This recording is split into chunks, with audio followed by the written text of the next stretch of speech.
Welcome.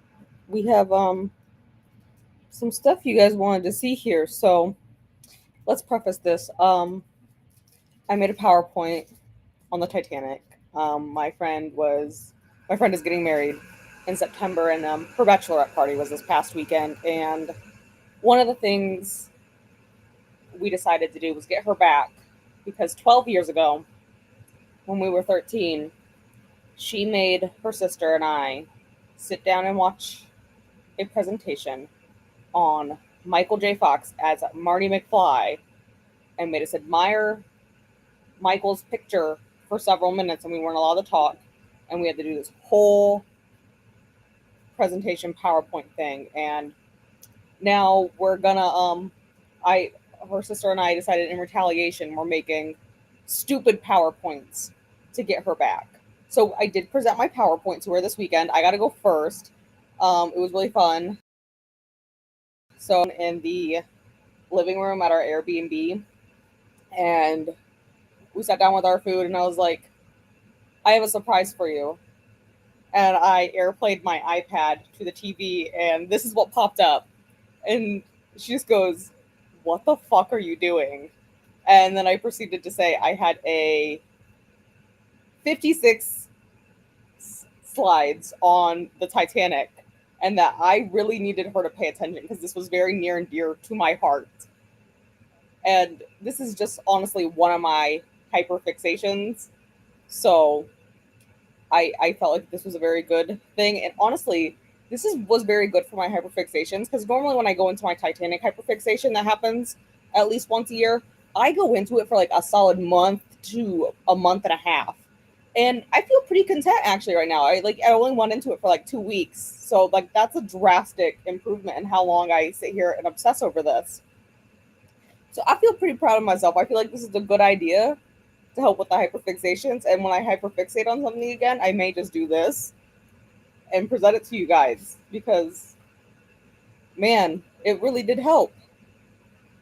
But we'll go through the comments here real quick. I will preface it is 56 slides. It took me an hour to present. Granted, I was laughing half the time because I really needed her to pay attention to me. Hello, Nell and Glenda. Michael J. Fox was a babe. He was attractive, but I didn't need a slideshow to watch this man. Well, she made this slideshow completely unprompted. It wasn't a school assignment. It was just something she did in her spare time. So this was for her. Her sister made one that was entitled "Why Megan is Secretly a One Directioner," and then decided to provide proof that Megan was in fact a One Direction fan, even if she wanted to deny it. And I don't think she can deny it because she was able to identify all of them by their eyes, all of them by their voices, and all of them by their lips. You're not going to tell me you're not a fan and be able to do that. No normal person can do that otherwise. That's so weird otherwise. And then our other friend who is not privy to having to sit down and listen to this because we weren't friends at the time and we've only really been friends for like the past year or so. She also decided to join in on it. We included her, and she made one on all of Taylor Swift's costumes for the Eras tour. And we also then had to Google what her new outfit reveal was because she had a concert that night. So like, we gotta go look this up for you and pull this up. So I sincerely hope she enjoyed all of her PowerPoints.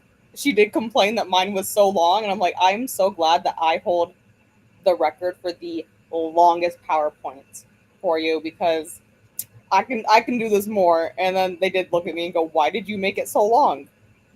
It was necessary. All of this is very necessary information to understand the facts. So without further ado, we'll go ahead and we'll get started with this PowerPoint.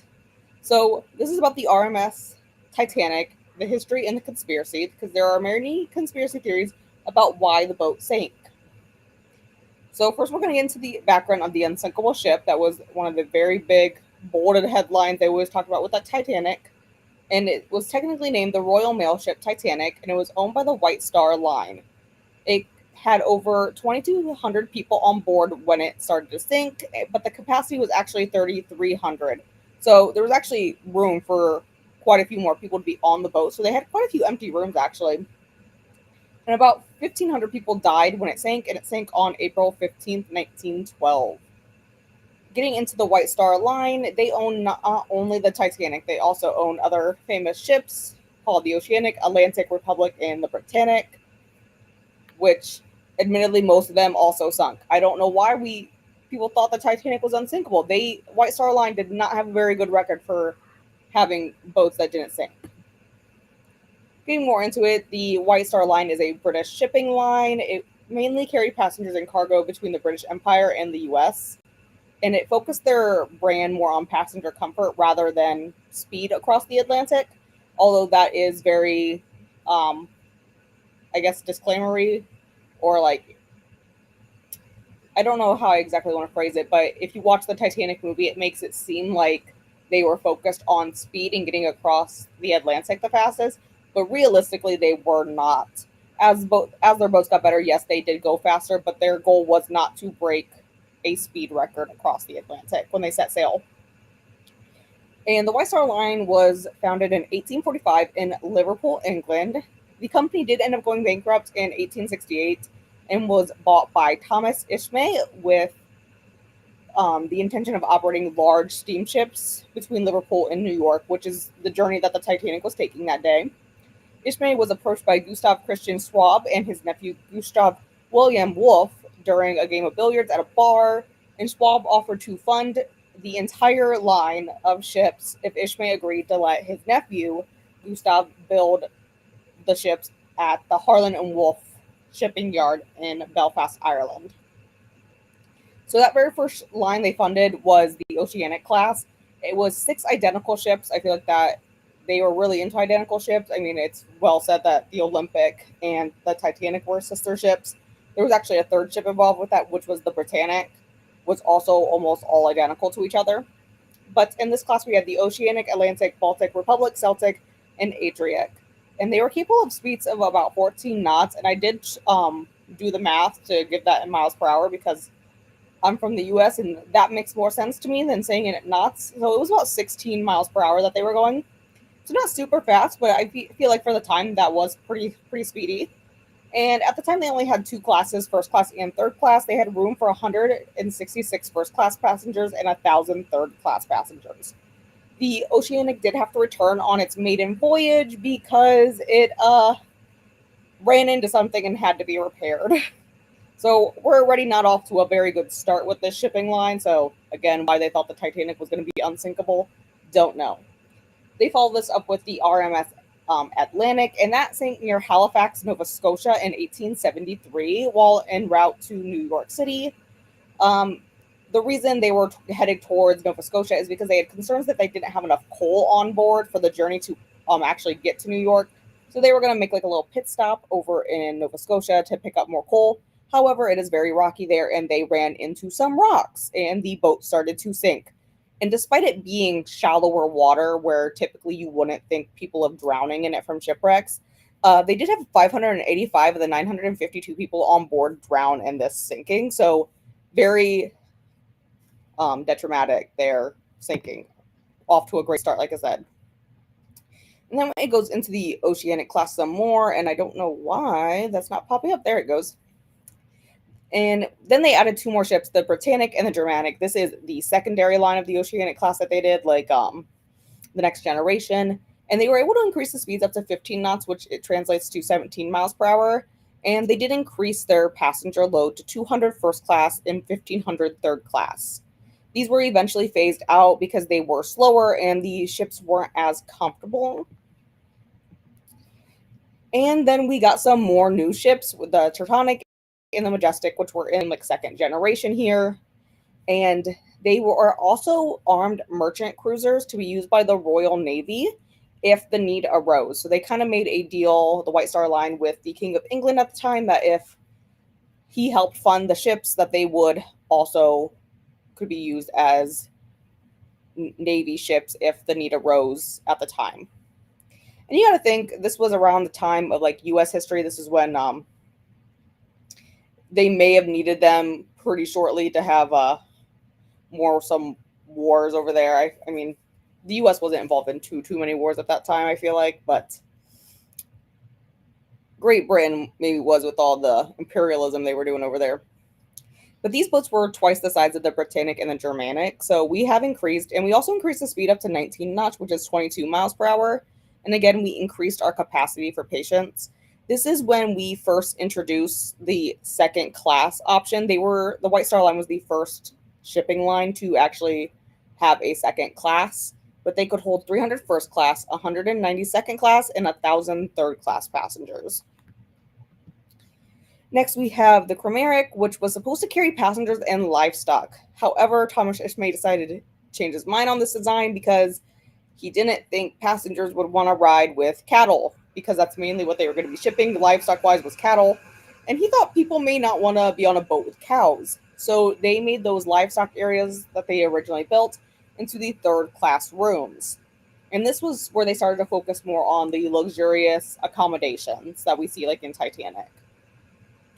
Then we have the second Oceanic they built. They really liked this name, apparently. And this was the largest and most luxurious ship the world had ever seen at the time. It was designed to also be turned into an armed merchant cruiser if they needed to for the Royal Navy again. We still had that deal going on, and it did go 22 miles per hour, like the old ship, the previous ships on the previous slide. But we did increase our load again to 410 first class, 300 second class, and 1,000 third class. And we are going to continue. This is around the time that Thomas Ismay, the first one, dies, and at this time his son takes over, which is also named Thomas Ismay, admittedly. And J.P. Morgan is brought into the fold. J.P. Morgan is well known in U.S. history, and we will get more into him a little bit later. But he also does buy into the White Star Line, and he was also the head of some big mercantile marine trade there. But they agreed to, after J.P. Morgan came in, to build a new Olympic again, because why not? And this is also when they decided to order the Britannic and the Titanic to be built. The Olympic had great success at first until it collided with the HMS Hawk and, had to be repaired. Yeah, I did see this comment now. Ugh, that guy. He pops up all over in history. And also your previous comment, American history is vital, even though I am talking a lot about UK history too. I find history very fascinating. It was one of my favorite subjects in school. But this is around the time we are going to be building the Titanic. And it is, of course, going to be built by Harland and Wolff Shipping Yard in Belfast, Ireland, because we have that deal going on for how many years now with them. And admittedly, Harland and Wolff Shipping Yard was only building ships for the White Star Line because of the agreement they had that the White Star Line would only have their ships built by Harland and Wolff, and Harland and Wolff would only build White Star Line ships. So I don't know how that was really profitable between the two, but good for them. But the architect on the Titanic was Thomas Andrews Jr., and he actually died when the ship went down. He was on board when it happened. And this ship was built to help meet the demands traveling between Europe and the U.S. And the main feature they promoted as it being unsinkable was these 16 watertight compartments they made. It was good engineering in theory, but poor budgeting and execution kind of led to it not being fulfilled the correct way. The Titanic was going way over budget, and completely finishing the compartments was kind of pushed off to the side and not needed because they figured we're not ever going to need it because we already have them built up. They only built them up about halfway through the ship. They figured that would be close enough. Clearly it was not.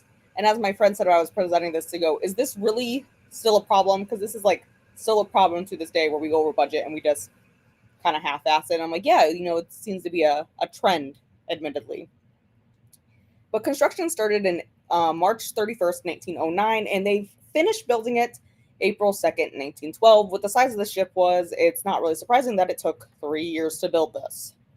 The Titanic did have tons of amenities, including a gym. It was the first boat ever to have a swimming pool on it, several smoking rooms divided by class, restaurants, cafes, and they had the Turkish bath, which was apparently very popular at the time in the UK. Getting into the different levels of the Titanic, at this time, this is one of the biggest boats the world had seen. the other one being the newest Olympic ship they had built, because these, again, were sister ships. At this time, the Britannic was still in the process of being drawn up and built. But the topmost boat level of the Titanic was called the boat deck, and this is where they kept the lifeboats, with the exception of the third class area, because first class people cannot look at lifeboats, apparently. Very ugly. Who would want to look at that, you know? But this level also held our captains and officers' quarters, so that's where they would stay when they were resting. It was also the entrance to the first class grand staircase, which I'm sure everybody knows from the movie, and the gym, as well as the first class smoke room. And then more towards the back of the ship, they had the second class staircase, which we know was not as grand as the first class one. Right below that, we have the promenade deck, which was also known as A deck. The features of this one is that it has an enclosed promenade so that the rough seas could not splash people up on the deck, which is a feature of it because they found in previous ships that the water could splash up that high if the seas were very rough. So this was only for first class, so this helped prevent first class from getting wet when they wanted to stare at the sea, because they couldn't do that from any other angle of the ship. I guess we had to have a whole boat deck for it. But they had luxury staterooms, and in A36 is actually where Thomas Andrews Jr. stayed. Next, we have bridge deck, which was also known as B deck. It is the uppermost level of the hall, and it had first class rooms with the private promenade. So, like in the movie, this would be where Rose and what's his face, whatever. I can't remember what his name was. What was her fiance's name that she hated? I can't remember his name. But this is the kind of rooms that they had.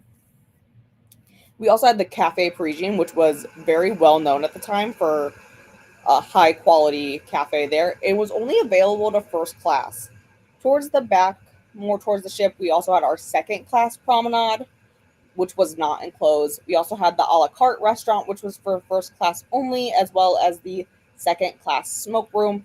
And then in the very, very rear of the ship, we had the third class promenade, known as the poop deck. And there is a reason it's called that. It is pointed out in the Titanic movie. It is where the rich people took their dogs to take a shit while they were on board. Next, we have the shelter deck, which is also C deck, and this is the first level to run completely uninterrupted from the front of the boat to the back of the boat. It had mainly first class rooms, but also the third class smoke room, and this is where the third class entered the boat. Next is the saloon deck, otherwise known as D deck. More first class standard rooms, so not the fancy upgraded ones, but just, your standard room.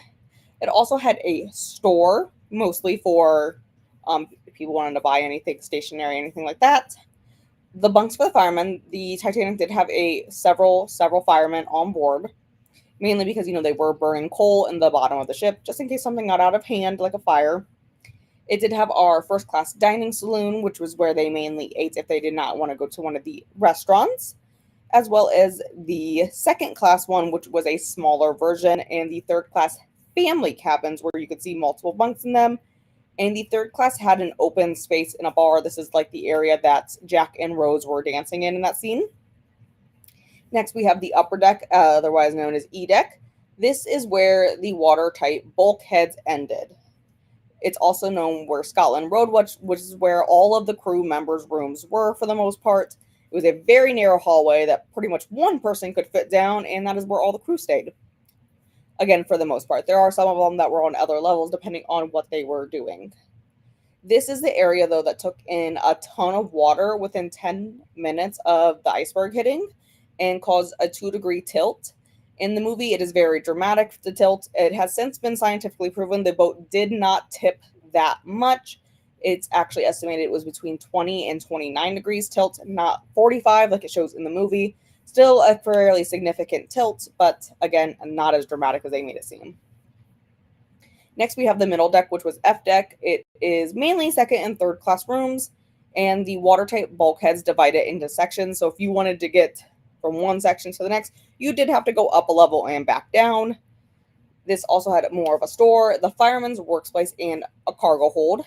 It is also the top half of the squash racket court because that spanned 2 decks. And it had the swimming bath, which was also just the swimming pool, which they made it fancy by calling it a swimming bath. I don't know why. It also housed the Turkish bath and the third class dining room. The Titanic also had a bakery on board that had associated workers' cabins nearby. Eleanor, why don't you come sit with me? What are you doing? She's like pacing over there. I don't know why. Why don't you come sit? Yeah, you want to come sit? You want to be in the presentation too? Yeah, why don't you come sit? Yeah, sit down. I can't see over your head. I can't see over your head. All right, where were we? Next, we're going to go into the lower deck, which was G deck. This had the post office. The post office had 3 postmen from the US and 2 from the UK on board, actually. It is also the bottom of the squash racket court. And here they had freezers and coolers to keep the food, fresh, as well as a large baggage room and another cargo hold, as well as some more cruise rooms, mainly the ones who were lower in the ship, and more of the third class. Next, we have the Orlop deck, which held the mail room for the post office, more of a cargo hold. This level is completely off limits to passengers, and this is where the boiler rooms extended from the bottom, the tank top, up through deck G to help let off that steam through the big classic funnels that you can see.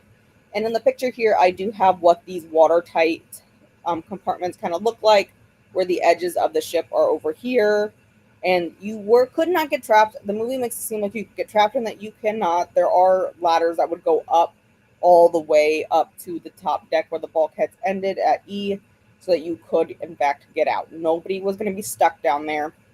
And then this is the watertight door here.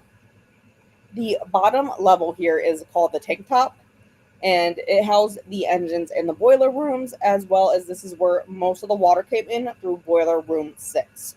Sorry, I got a cough here. I feel like there's something in my throat. I gotta get some water. Eleanor, can I ever go bring up my water? I'm doing a lot of talking. Okay, come back. Come back. Thank you. Sit down, please. Not on the computer. Okay, she's in here now. So what happened the night the Titanic sank? It was April 14th, 1912. Captain Edward John Smith cancels a lifeboat drill early that morning. Why he didn't feel the need that we had to do a lifeboat drill, I don't know, but there was actually supposed to be one the day the Titanic started to go down. Later that evening at 5:50, the iceberg warning are heard, and course is actually diverted slightly south to avoid some of the ice fields. At 9:40, the Masiba, which was another ship in the area, sends a warning to the Titanic about the ice field. Wireless operator Jack Phillips, he was the main one on the Titanic, is busy handling patient messages and never passes the warning to the Titanic crew. 10 p.m., William Murdoch, which was our first officer on board that night, relieves Charles Lightoller, which was the second officer on watch, and the lookouts Frederick Fleet and Reginald Lee begin their watch up in the crow's nest. And famously, as we saw in the movie, that they do not have binoculars. At this point, somehow the binoculars have been misplaced. They are in a locked box, and nobody has seen the keys since they have departed Liverpool, which, seems slightly problematic that we, didn't, wow, we need to, check for keys, but the keys have been misplaced and we cannot access the binoculars. Again, this was a moonless night, so the chances of Frederick Fleet and Reginald Lee actually seeing something was very slim without binoculars. Even binoculars would have made it slightly better, but not entirely. At 10:55, the Californian, another ship in the area, radios the Titanic and says, "Say, old men, we are stopped and surrounded by ice." Jack Phillips replies, shut up, I am busy." I did look up into this old man thing. Old man was something apparently all the wireless operators called each other. I don't know why. That was just like a nickname for all of them to get their attention. I don't know. And most of the wireless operators were not employed by the ships themselves. They were employed by the Marconi wireless system. So he's not even an employee of the Titanic. But as you can see, he was very busy and did not want to take a warning to the captain or anything, the officers. He's busy doing patient stuff or passenger stuff, because those passengers really need to send messages, I guess, while they're on a boat headed to their destination. I don't know. At 11 p.m., most of the passengers have retired for the night, and the ship is pretty quiet, pretty dark at this point. 11:35, the Californian turns off its radio. Fleet sees an iceberg and sounds the alarm around the same time, and Murdoch orders a hard a starboard and the engines reverse, which means he's going to try to swing around the iceberg. So the iceberg straight ahead, he tried to go south, and then when they do a hard starboard, as soon as they start to get around it, they switch the wheel real quick to help swing the rest of the boats out of the way. And he almost does it, but we were so close. They also closed the watertight compartments at this time because as at 11:40, as the Titanic scraped along the iceberg, it made a bunch of tiny incisions. They actually were not large scale gashes. They estimated that they were actually only like 6-inch gashes in the hull, but it was enough for a bunch of water to come in. And this is also when Captain Smith arrives on deck and is informed that the ship hit an iceberg. And then a few minutes later, he is informed that the mailroom and 5 compartments are filling with water. Thomas Andrews is also woken up during this so that he can survey the damage on the ship he helped design. It was actually only designed to remain afloat if 4 of the compartments flooded, and again, we are at 5. At this point, Thomas Andrews predicts that the ship has 1 to 2 hours to stay afloat. It is now midnight, and the lifeboats are readied and issued the order of men and children first by Captain Smith. 12:15, Captain Smith orders Jack Phillips to send out distress signals to any nearby boats. The Frankfurt responds, but is 195 miles away. And remember, the Titanic is actually one of the fastest ships at the time, and the Frankfurt is an older ship. It is not going to make it there in an hour or two before the Titanic goes down. The Olympic, the sister ship, also offers assistance, but is also too far away, even though it's a faster ship, to make it there in time. 12:20 a.m., the Carpathia receives a distress signal from the Titanic that says, "Come at once, we have struck a berg. It's a CQD, old man." And CQD is kind of basically just the SOS signal for ships there. Ironically, the Carpathia's wireless transmitter at this time was almost ready to go to bed, and he just decided to pick up his headphones one more time and do just one quick listen before he turned in for the night, because the Carpathia was a smaller ship and it did not have 2 wireless operators like the Titanic did that worked in ships. They just had the one guy, and like I said, he was about to turn in for the night, but just wanted one more listen before he turned off his headset, and good thing he did. I actually watched, after I made this, I watched a really good video about the Carpathia from Ocean Liner Designs about how the Carpathia changed all of its plans in the middle of the night, and how their captain and the wireless operator did everything they could to get to the Titanic as fast as they could, all without alerting its own passengers to what was going on in the middle of the night, and also putting its own ship at risk because it almost hit multiple icebergs itself on its way to rescue Titanic. But anyways, the Carpathia changes course, and it's 64 miles away. It is an older ship. It is a little bit slower, but they are actually one of the closest ships in the vicinity to Titanic. Titanic musicians also do start to play while passengers are starting to enter the lifeboats. That is actually true. They actually did do that. At 12:45, Lifeboat 7 is the first to be lowered and carries 27 people. There is room for 65 people on this boat. And Smith also orders one of the 8 distress rockets that are kept on board to be fired so that any nearby ships can see their location better. They also do spot a vessel that's literally about 11 and a half miles away, but they can't contact it. They try to radio it several times, and nobody answers. Again, they send up their flare, and nobody answers. And it's believed that nobody answers because it was a Norwegian fishing vessel that was illegally hunting seals, and they didn't want to get in trouble, so they just didn't do anything. Again, granted, it was a small ship, but it could have, transported some of the people on Titanic onto it, admittedly. But again, like they said, they didn't answer. At 12:55, Lifeboat 5 leaves, and 2 males jump from the top of the deck of the Titanic into the bottom of the boat to get saved. Again, it's only women and children at this time. Lifeboat 6 is also launched at this time, and again, they are launching boats from both sides of the ship at this time. Odds were on one side, evens were on the other. At 1 a.m., Lifeboat 3 is lowered with 39 people, 12 of them crew members. At this time, crew was not supposed to be entering the lifeboats. It was supposed to be strictly women and children, passengers only. Again, 12 of the crew, dressed in their plain clothes, they were woken up in the middle of the night, got on board the ship. And at this time, water is starting to be seen at the base of the grand staircase, which went down to E deck. And Lifeboat 1 is launched with 12 people. Again, 7 of them on the crew.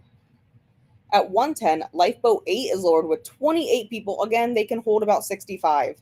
And on this one, who try to board is Isidore and Isa Strauss. And they are offered seats, but Isidore will not be allowed to board until all the women and children do first. And at this point, his wife Isa or Ida, sorry, I can read. It's Isidore and Ida Strauss. At this point, Ida refuses. Actually, she gets back out of the boat and refuses to go on it because her husband cannot join her. These people are actually the founders of Macy's department store, and they both did die in the Titanic crash because he was not allowed to board. So him and his wife do. They are actually depicted in the Titanic movie. They are that older couple that lays down in bed together. Whether that actually happened for this couple, I do not know, but they are actually depicted in the Titanic movie. At 1:20, Lifeboat 10 is launched, containing a 9-week-old Melivina Dean, who was the last living survivor. She passed away in 2007. Again, why?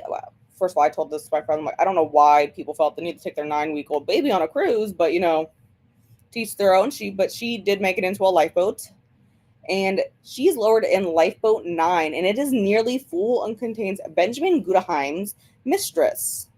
Guggenheim does not board, and his body is never recovered. Again, he's not allowed to board because he's a male, and on one side of the ship, they were doing different things. It was Lightoller and Murdoch. One of them was letting only strictly women and children aboard, and on the other side, the one was allowing men to board if there were no other women or children in the vicinity. And both of these couples just happened to be on the wrong side of the boat.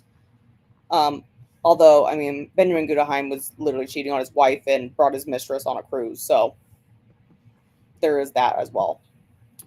1:25, the Olympic starts to radio again at them. I'm going to try to make this bigger again for me because it is getting small, my print. There we go.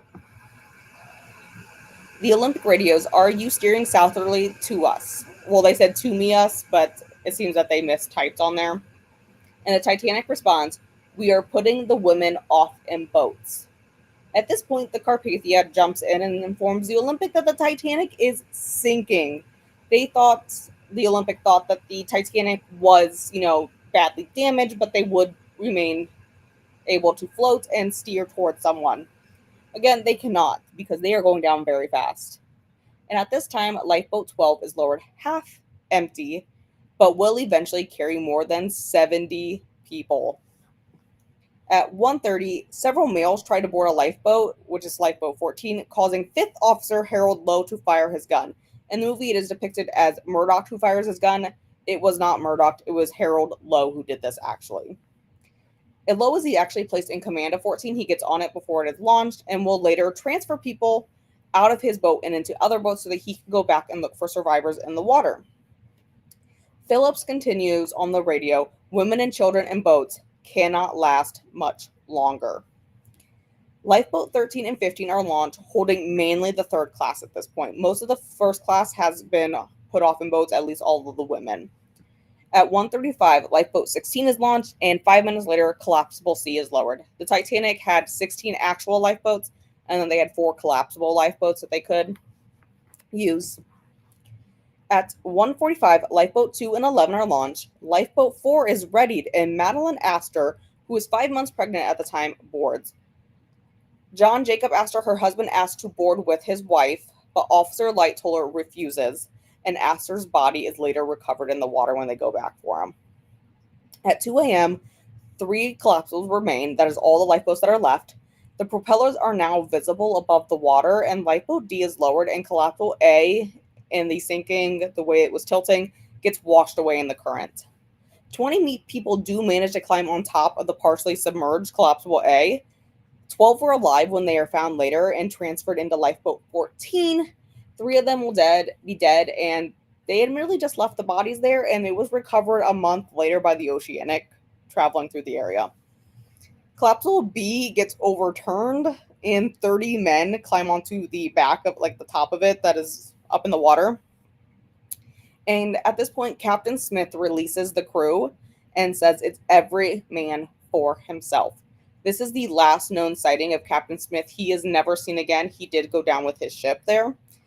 There is some things that they say they saw him in, like, the first class dining room having a drink. Other of them say he was in his cabin. There's several different sightings of him, but there is no actual confirmation of the last known location of Captain Smith. At 2:17, Philip sends one final distress signal before he leaves the wireless transmitting room. At this point, it is filling with water, and he's around a bunch of electrical wires. What could go wrong, you know? He also then supposedly gets on the lifeboat B that overturned, but his body is never found afterwards. 2:18, the lights of the Titanic go out. At this point, all of the workers have left their stations. They kept those lights going for as long as they could, but again, it's a room full of wires and there's water coming in. Seems like a great time. This is when the stern starts to rise higher and the ship breaks between its third and fourth funnel, and then the stern settles back in the water after it breaks, and you can see that it sits there for a little bit before it starts to go into its final plunge. At 2:20, the Titanic is completely gone, and at this point, many other vessels in the area are trying to reach the Titanic in vain. They're desperately trying to get someone to answer from the Titanic, and the Burma says, "Steaming full speed to you, shall arrive you 6 in morning. Hope you are safe." At 3:30, the Carpathia arrives at the ice field that the Titanic was in, and this is when it almost hit several icebergs itself, so it does have to slow down quite a bit to be able to manage between the ice itself. And at this point, the captain of the Carpathia has literally every single crew member it has on deck looking for icebergs to help steer it around its own life, to help keep its own boat afloat, to be able to reach the last known location of the Titanic. At 4:10, Lifeboat 2 actually reaches the Carpathia, and a message is sent to the White Star Line office in New York that says, "Deeply regret, advise you Titanic sank this morning 15th after collision iceberg, resulting serious loss of life. Further particulars later." And honestly, at this point, the White Star Line office does not believe that the Titanic is gone. They think it is badly wounded, in a sense. At 8:30, the Californian learns of the Titanic sinking. At 5:30, they were radioed, but they still arrive at 8:30 to search the area for survivors. They don't find any. At 8:50, the Carpathia is carrying 705 survivors of the Titanic, and it's heading back to New York. At this time of the Carpathia's journey, it was actually traveling from New York to Europe, and they're not too far from New York, but they are closer to the UK at this point. And the Carpathia turns its whole ship around and goes back to New York, including all of its own passengers, to complete Titanic's voyage and get those survivors back to New York as they were intended to be there. And so if we go into what went wrong with the Titanic should have crashed head on. There is, like, physics, and there's been many videos that have been posted with evidence that if the Titanic would have hit the iceberg head on instead of trying to steer around it, it wouldn't have sunk. It probably would have only hit 3 or 4 of the watertight compartments would have been flooded. And again, Thomas Andrews designed this boat to be able to remain afloat if 3 of the up to 4 compartments were flooding. The bulkhead of the top, like the front of the ship, was built to withstand collisions. Again, it was literally built to be able to handle 3 or 4 compartments flooding, and them trying to swing around it did more harm. Also, Captain Smith should have heeded ice warnings. He wasn't told all of them, but earlier in the day, he was told there were ice warnings, and they did direct it south. And knowing that there were ice warnings, he probably should have heeded them better and been like, hey, we need to watch out a little bit more closely. We should reduce our speed. Jack Phillips is also on the hot seat for this. Why didn't he relay the ice warning from the Californian earlier in the day? I don't know. At this point, the Californian was in the same ice field that Titanic got stuck in and got hit by, and the Californian was stopped because they were surrounded by ice. What went wrong? Lifeboat rise. This is the biggest controversy. The RMS Titanic didn't want obstructed views. Again, it was unsightly. So they did not have lifeboats for everyone on board. It was never anticipated that all of the passengers on the boat would ever need to be in the lifeboats at the same time, that all of them would need to evacuate at the same time. It was more intended for the lifeboats to be transfer vessels where people would get on, they would lower it, you'd get to a rescue ship, they'd go back and get more people. The crew was poorly trained on launching the lifeboats. They were supposed to have that lifeboat drill. They never did. They only executed one drill before setting sail from Liverpool, England, and the crew admittedly was not new to it. They didn't know how much the lifeboats could hold necessarily. They didn't know that they were literally built to withstand the weight of 65 people. They thought they would snap and break if they tried to put that many people on at one time. Again, they were just poorly trained.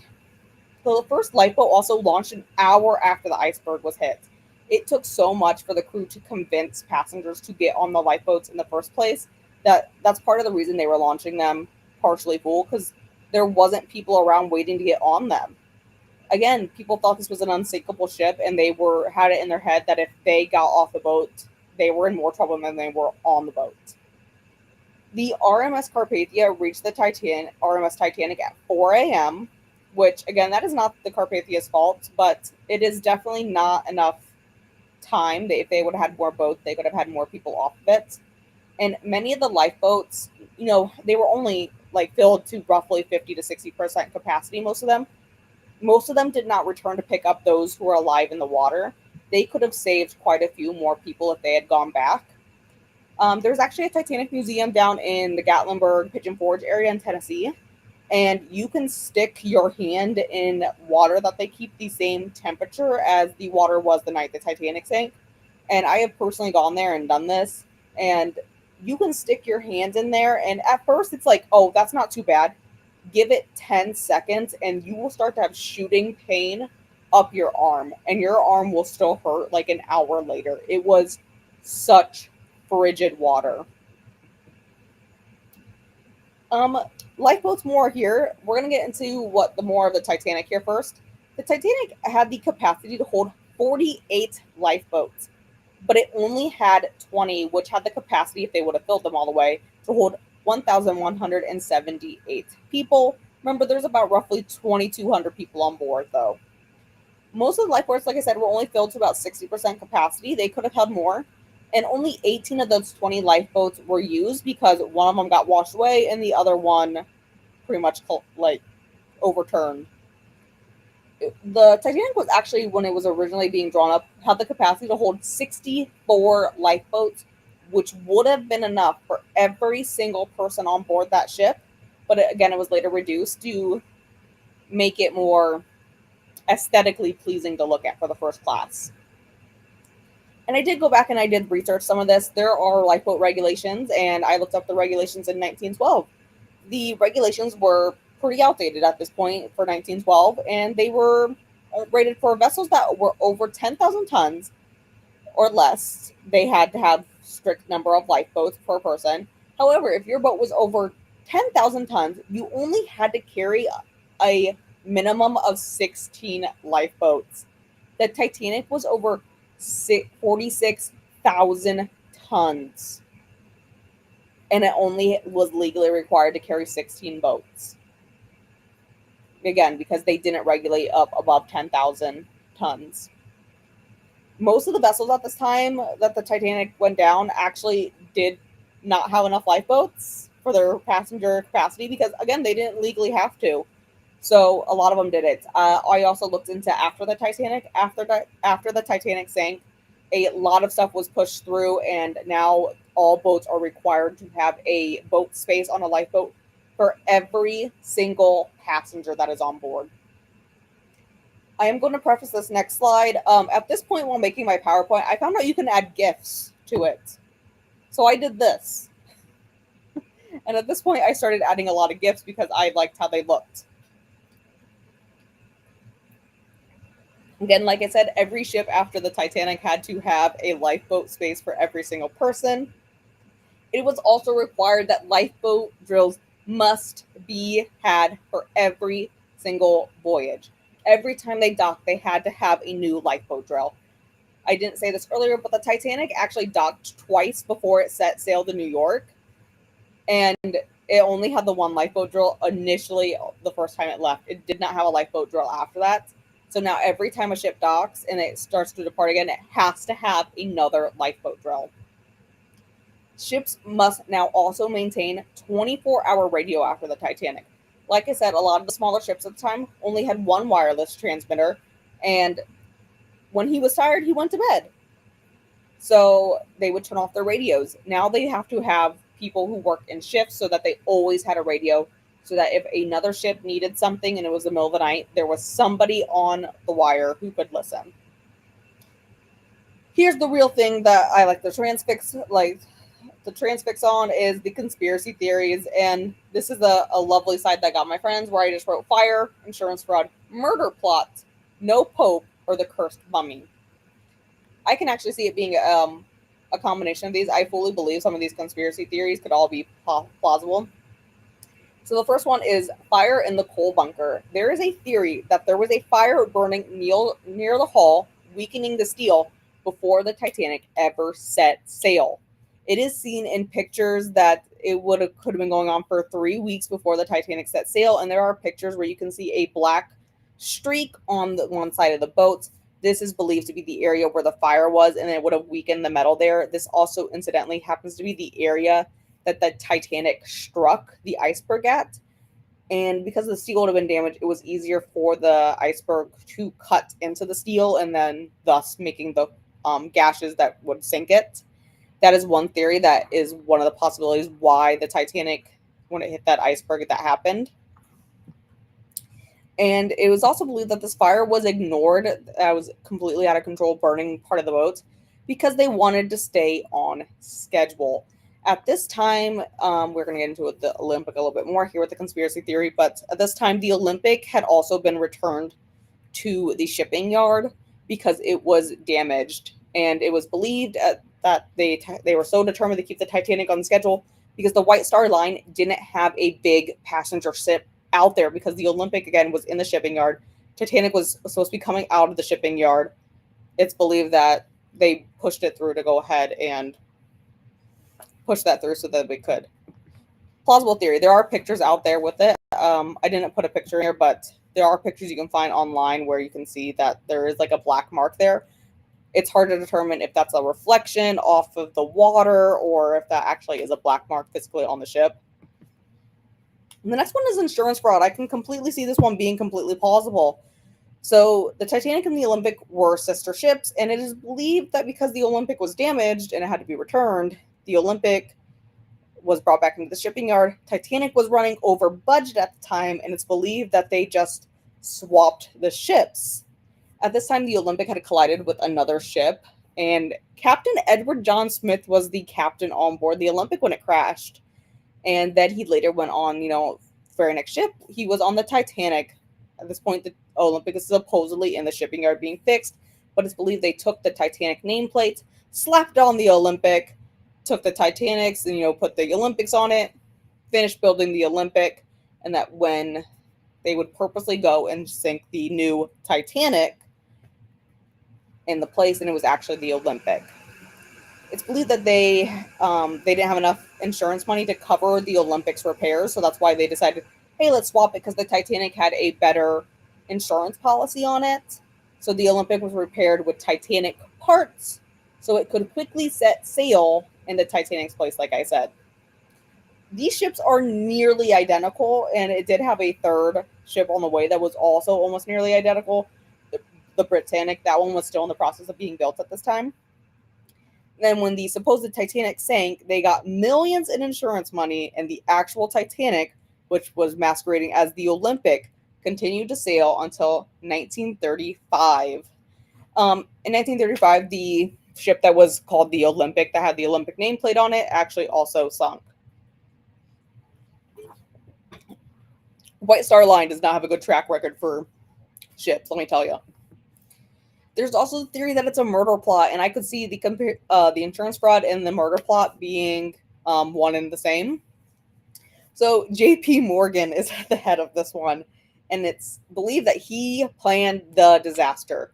He was an owner on the White Star Line, and he sank money into Titanic, and it's believed that he wanted to get rid of his competition, which was John Jacob Astor, who was a fur magnate, Isidor Straus, the owner of Macy's, and Benjamin Guggenheim, the smelting magnate. Remember, we mentioned all these people earlier, and it's believed this because Morgan was supposed to also be on the Titanic when it set sail. He changed his mind at the last minute about getting on the ship. Why did he change his mind? There are claims of him supposedly being ill or wanting to spend time with his mistress yet in Europe. But either way, he did not get on the boat, and all of his competition did. So it is believed that he purposely planned, like, hey, let's all go on this boat, travel back to the U.S. And he goes, actually, never mind, because he knows the ship is going to go down. That's the theory. Was it to get rid of the men opposed to him creating the Federal Reserve? That the Federal Reserve actually started the very next year, started in 1913. So there's the theory that these men were opposed to it, and he was getting rid of his competition. Because remember, U.S. politics is all about who has money at the time, especially back in 1912. Even today, I guess, really. But Morgan also owned the Californian, and this is fairly interesting. The Californian failed to respond very quickly. It wasn't even carrying passengers when the Californian was in the water. It was carrying wool blankets and sweaters, which seems to be very coincidental that a ship that's not responding has no passengers, so it would have plenty of room for people on board. It's carrying wool blankets and sweaters. Again, suspicious. There's the theory that this goes into the insurance fraud one. Was supposed to be able to go rescue Titanic, but they miscalculated the Titanic's actual location. And again, that could have been because the Titanic did divert its path south a little bit to try to go around the ice fields. But either way, highly suspicious in my mind there. There's also the theory of the wrath of God. The number 390904 is on the hull of the Titanic. And if you put this in a mirror, it vaguely resembles No Pope. My friend that I talked about, I don't know how you get the N out of this 4, but you can see Pope pretty clearly, but it supposedly says No Pope. And many of the shipyard workers were supposedly Irish Catholics, and it was thought to believe that God would not protect this ship because it supposedly says No Pope, and thus they doomed the ship. The boat was actually never christened. Have you ever seen in movies where they break a champagne bottle against the boat? The White Star Line notoriously did not do this. And it's also believed that, watch, you didn't christen the boat, you angered God. And so there's a theory that God sunk the ship on purpose. There's also a mummy theory. It was known as the unlucky mummy. And whoever purchased this unlucky mummy was suffered injuries or death, which is highly suspicious. There's a curse there involved with it. The case the mummy was in was supposedly sold to an American archaeologist, and it was supposed to be transported via the Titanic. There's a theory it's never been found. Did it sink to the bottom of the ocean, or did they put it in a lifeboat? This one doesn't have a ton of it, but I do think it's fairly interesting that it does repeatedly get brought up when you look into Titanic conspiracy theories, that there was supposedly a cursed mummy on board, or the case that contained the unlucky mummy, and that anyone who came into contact with the mummy/case had horrible luck. We're going to get into the bonus material. This is brought to you by Katie from I Would Rather Be Reading, who told me I needed to include the Titan and Ocean Gate stuff. Did it really implode? Was it a way for them to get off the grid?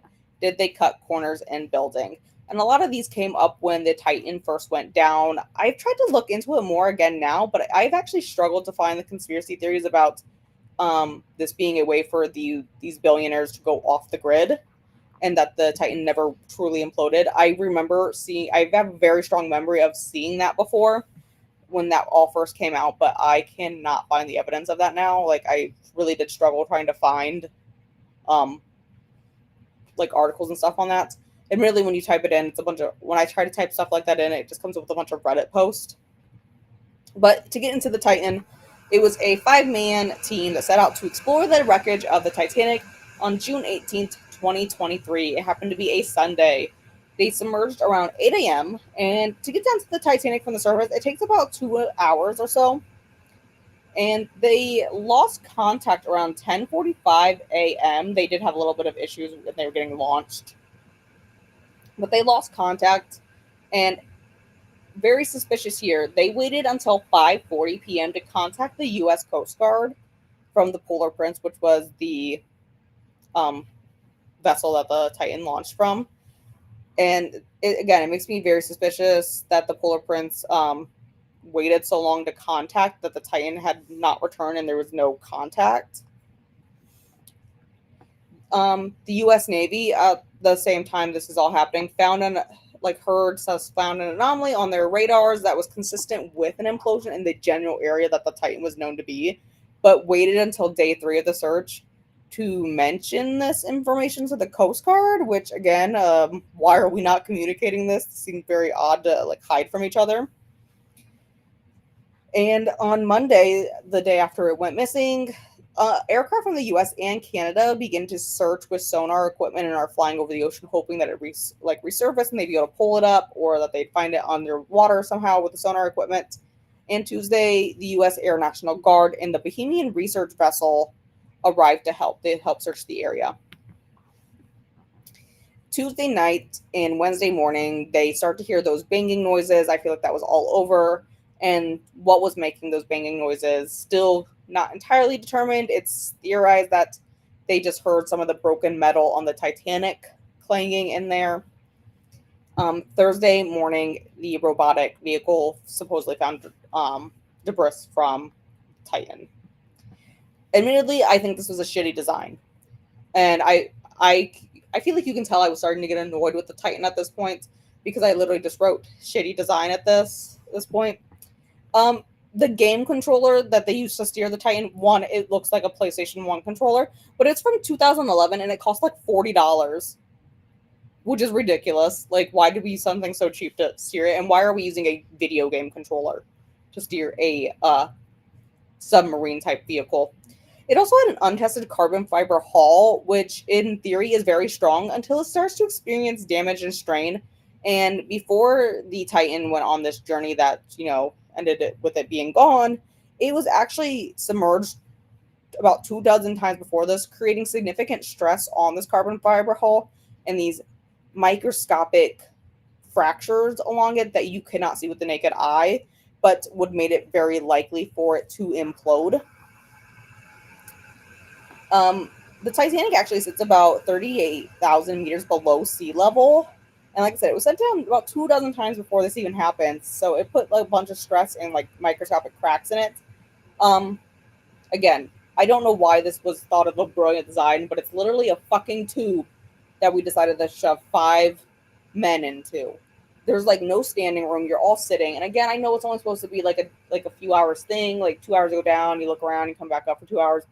Again, though, we're putting people on a design. And if you look at how it was designed, it's my last point, bolting them the fuck in. So if the way it was designed, it's a tube, but to get out, they had to bolt the lid on. And so even if they would have resurfaced, it wouldn't have imploded and it resurfaced, they still wouldn't have been able to get out to get fresh oxygen, because you needed to unbolt it from the outside. Poor design choice, in my opinion. They did have a monitoring system on it, but it would only literally warn you seconds before the shit's going to hit the fan and you're going to implode, which seems to be a problem to me personally. There was a leaked transcript from the Titan, which I don't want to get copyrighted, so I'm just going to share the link here in the comments. I will put it in the description box afterwards. That way, if anyone wants to go back and watch it, you are more than welcome to. Again, I just don't want to get like some copyright claim on me because I'm showing somebody else's video from YouTube. It was a very good video, and it he kind of breaks it down to talk about stuff. So if you want more explanation on it, he does that. When I showed my friends, I kind of just get through to show the transcript because the transcript is very suspicious and very creepy, especially when you start to look at why the Polar Prince did not contact anyone about the Titan going missing for so long. Oh, The transcript begins at 7:52 in the morning with the topside saying clear for descent, enjoy the ride. The sub responds by saying descending now, launch sequence complete, ready. The topside says all clear. There we go. I fixed it. I hit the next button and it started to play. Whoops. I skipped through it to where he starts talking about too. Here we're gonna go into some red flags on the Titan. I feel like there's a ton of red flags, so I just pointed out a few here. Again, why did the Polar Prince wait so long to contact the Coast Guard? 8 hours after last contact is when they decided to contact the Coast Guard. That is highly suspicious to me. Why did you lost contact? So maybe you're like, okay, we lost contact.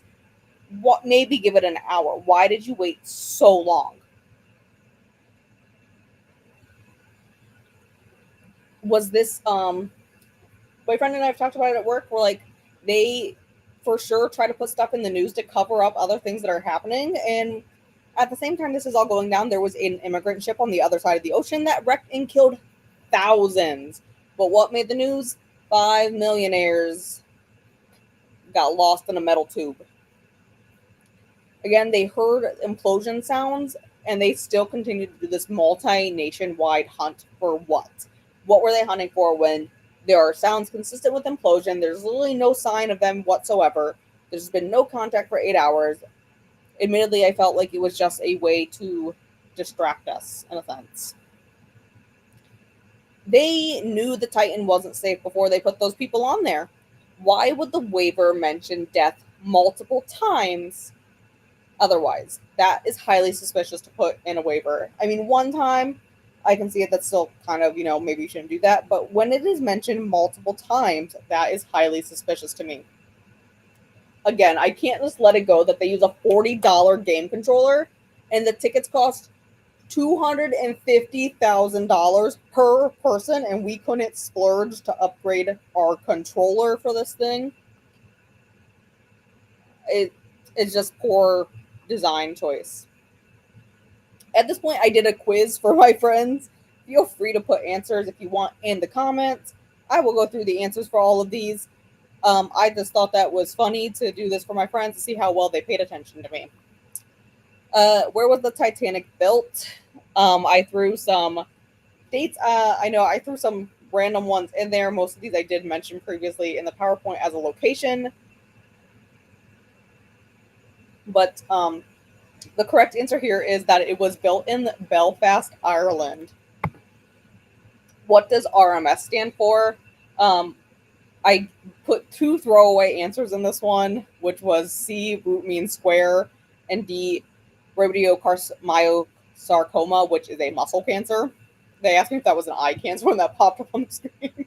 I was like, no, actually, it's a muscle cancer, but I felt the need to put it in there.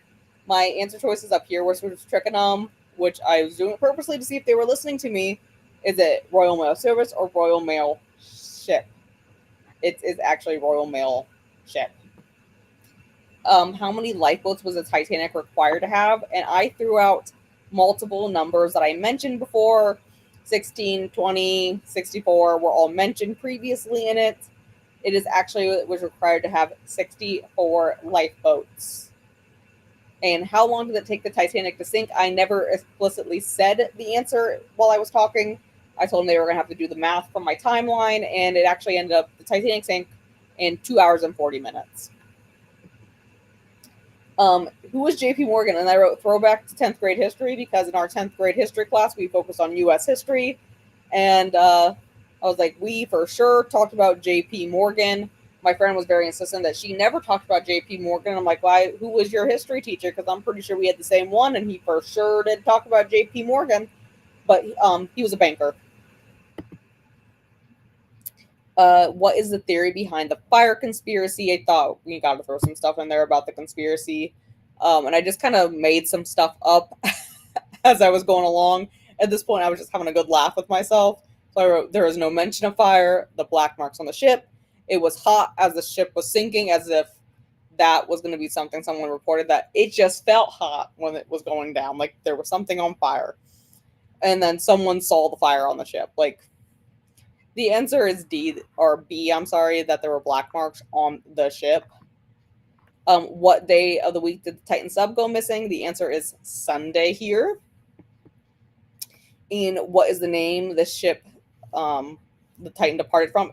And I was just making up stuff that had a P and an R in it at this point. I was like, I'm gonna confuse people. But it is the Polar Prince. I got a good laugh that they picked the Polar Palace, though. Who was JP Morgan trying to kill in the conspiracy theory? Again, I threw out names that I had on multiple. I said multiple times. Thomas Ishmael, which was the one of the owners of the White Star Line. Captain John Edward Smith, Isidore Strauss, and Thomas Andrews Jr., which was the architect. Isidore Strauss, the owner of Macy's, is one of them. What time did the Titanic hit the iceberg? And I just threw out some random times. I was like, I'm just going to pick some times here. I threw C in here to be a little bit different with the ending time, just to try to throw them off. But the answer was 11:40. And that was my last little quiz there for them, you know. I had a fun time with it. I really did enjoy doing this PowerPoint. It was like the highlight of my weekend, doing this, like sitting down and doing this. It's my little like nerdy brain's content. But I will go back through the comments. I know a few came in from Nell and Glenda here. And I know Nell did have to leave during this because I know her sprints went back on because I have them open another tab. But they're muted right now. Mr. Andrews, I can hear Kate Winslow's voice in my head. I actually went and rewatched the Titanic in the middle of me doing this PowerPoint. I haven't finished it. I'm like right at the point right before the boat starts sinking. And I didn't want to watch it at midnight and make myself sad before I had to go to work. So I stopped watching it and I just haven't turned it back on since.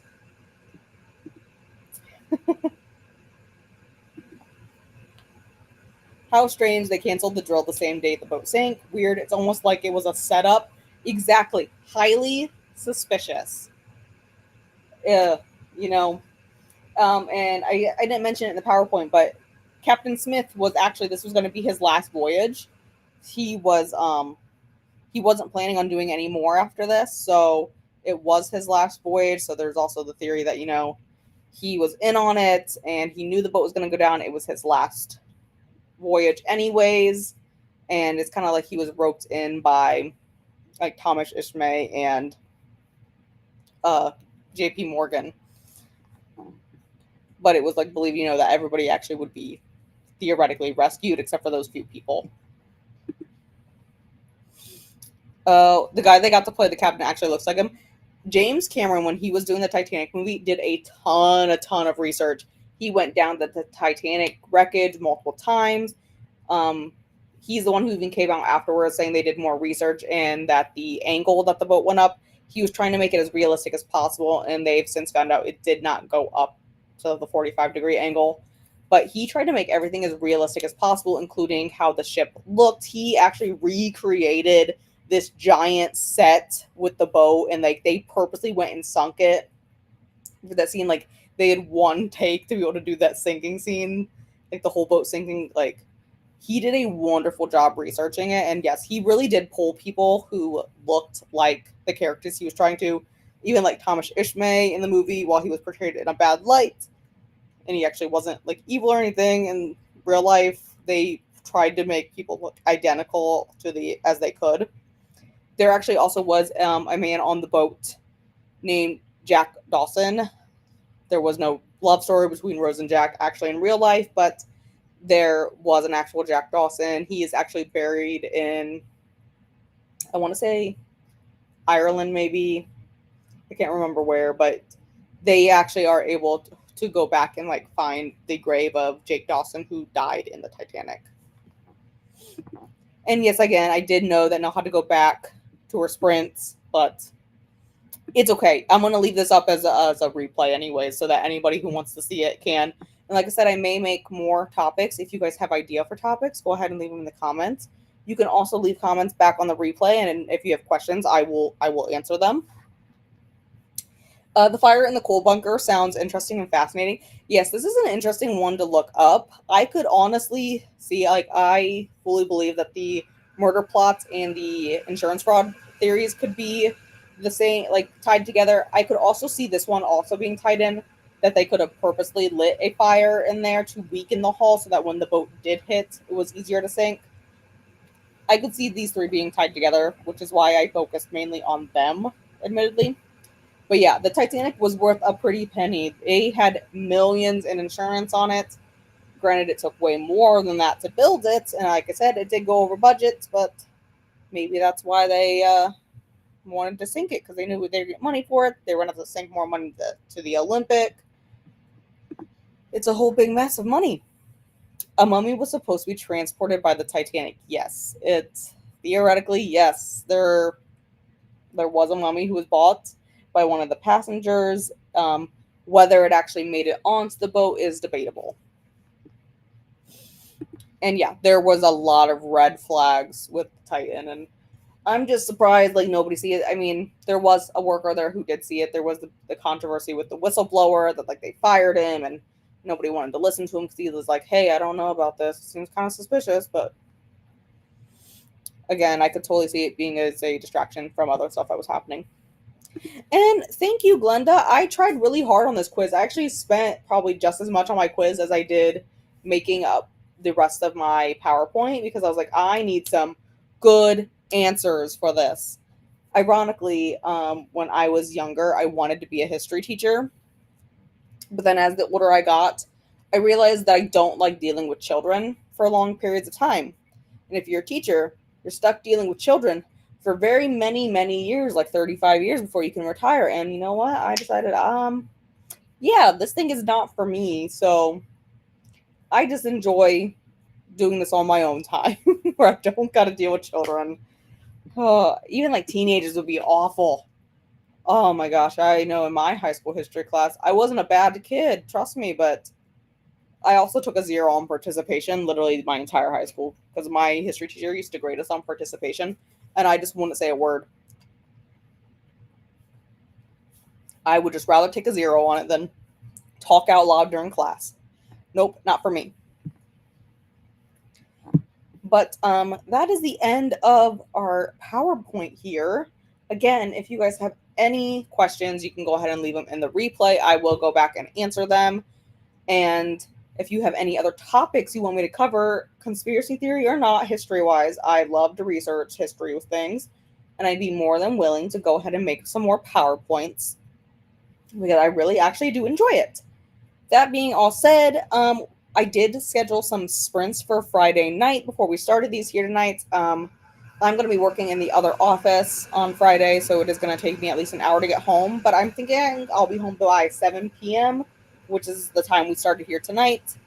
And I think we'll be able to do some sprints. I'm probably going to be doing some studying and some cleaning per usual, but I think I would enjoy sitting down at least for one sprint on Friday and actually reading like a book that I want to for my own enjoyment. Right now, I'm currently reading my textbook, so I'm not very far into it. My highlighter is holding my page, but that is coming up in like 2 weeks exactly. In exactly 2 weeks, I am taking my test, and I'm kind of nervous.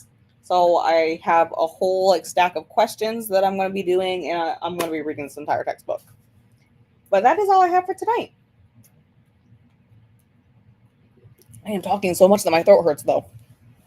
But